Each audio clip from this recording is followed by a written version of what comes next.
yaa rabbiif oromoodha keessi abdii kiyya.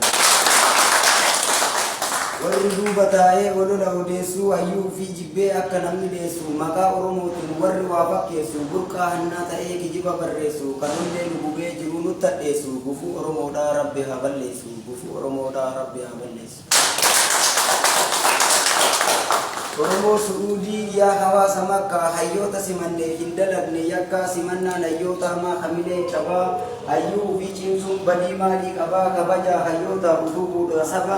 ijaaruudha malee diiguu miti gabaa bu'aa ofii laalee kadalagee dabaa tiyoorii godhatee dubbii laaqee cambaa kan goobana daacee nu mul'iftee kambaa yoomuu siinsi ooftu biyyeessitti gambaa yoomuu siinsi ooftu biyyeessitti gambaa.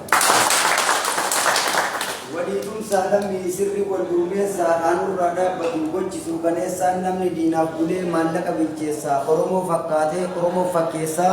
madaa garaa keessaa waan nama laalessaa bada abbaa garaa maaltu si haafessaa bara dheeraan teettu akka harraagessaa bara dheeraan teettu akka harraagessaa.